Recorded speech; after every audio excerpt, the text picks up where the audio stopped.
The rain-slicked pavement reflected broken neon lights, red and gold bleeding together across the empty streets.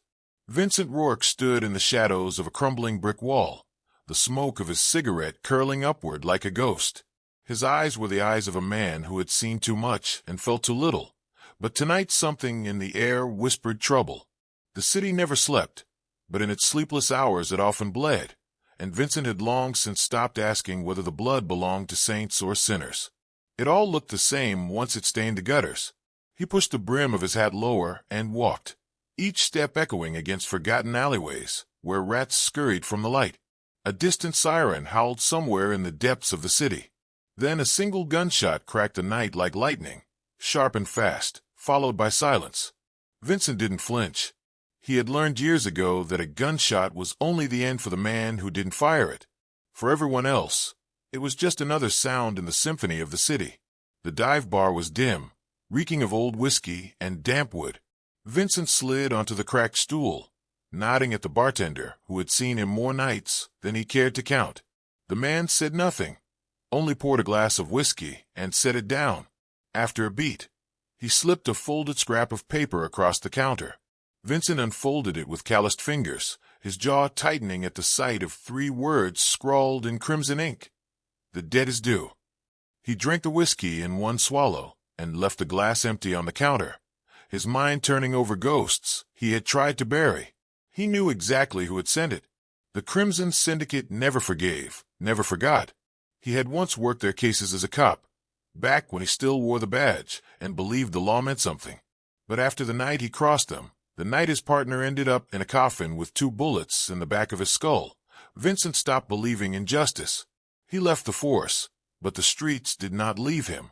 Now they were calling him back. Her apartment smelled of smoke and perfume, and the dim light carved shadows across her cheekbones. Elena Marquez stood by the window, eyes sharp, lips painted the same crimson shade that marked the note. She was trouble. Vincent knew it the moment he met her years ago, and time had not dulled that truth. Trouble, but the kind of trouble a man kept coming back to, like whiskey even after it burned his throat raw. "You left this world, Vincent," Elena said, her voice low, smooth, dangerous. "But the streets never leave you." She handed him a photograph, her hand trembling as it pressed against his.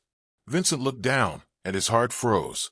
A boy, maybe 10 years old, tied to a chair in some nameless basement, bruised and terrified. Elena's son. The syndicate's message was clear. "They took him," Elena whispered. "They want you. They want blood." Her eyes were glassy but defiant, as if she dared him to turn away. Vincent folded the photo carefully, slipping it into his coat. For years he had lived like a ghost, drifting through smoke and whiskey, keeping his hands clean by staying out of the fight. But now they had drawn him back in. They wanted his blood. He was going to give them theirs. The streets were quiet when he stepped out, quiet but never still. Neon signs flickered weakly, casting crimson reflections across puddles. The city seemed to breathe around him, alive with secrets. He walked with steady purpose, his boots clicking against the wet concrete. A memory echoed in his head. His old captain once told him, "Every man owes the streets a debt. Some pay with money, some with blood, some with their soul." Vincent wondered which one he had left to give. He found them where he knew he would, an abandoned warehouse at the edge of the docks. The Crimson Syndicate loved theatrics, and nothing was more theatrical than a stage of rust and shadows, the smell of salt water and rot hanging heavy in the air. Inside they waited, a half-circle of men with cold eyes and loaded guns, their leader lounging in the center like a wolf waiting for his prey. Marcel Goretti, known as the Wolf, 50 years old and twice as mean as any man half his age. Vincent remembered him from the old days. He hadn't changed. Well, the wolf drawled, his grin sharp as a blade. "The fallen cop. Come to pay your debt." Vincent let his cigarette fall, crushing it under his boot. His voice was calm, steady. "No, I came to collect." The silence that followed was thick as smoke. Then everything shattered. Gunfire erupted, deafening in the hollow warehouse. Vincent moved like he was born in the crossfire, ducking behind crates, firing back with deadly precision. Thugs dropped one by one, their bodies painting the floor in crimson streaks. A knife flashed toward him, but Vincent twisted, driving his elbow into the attacker's jaw before slamming him against a wall. He had fought battles before, but tonight every strike was fueled by something deeper, something more dangerous, rage, and the faint hope of redemption. When the smoke cleared, only the wolf remained, his pistol shaking in his hand as Vincent pressed the barrel of his revolver against his temple. The wolf's smirk had vanished, replaced by fear that glistened like sweat on his brow. "You wanted blood?" Vincent's voice was ice. "Here's mine." He pulled the trigger. The sound echoed like judgment through the empty rafters. Silence returned, broken only by Vincent's heavy breathing. He lowered his gun, his eyes finding the boy tied in the corner, bruised, shaken, but alive. He cut the ropes, lifting the child gently. "You're safe now," he murmured, though he wasn't sure if such words ever held truth in a city like this.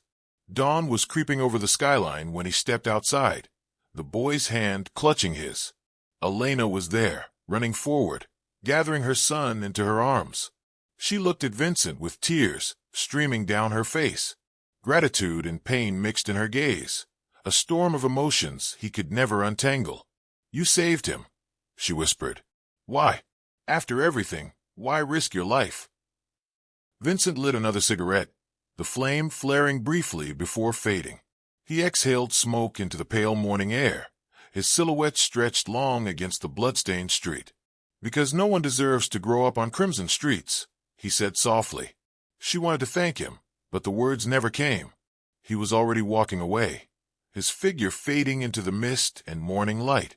The city was quiet, holding its breath as if it too watched him vanish. For a moment, he looked like a shadow, then like smoke, then like nothing at all. But the streets would remember.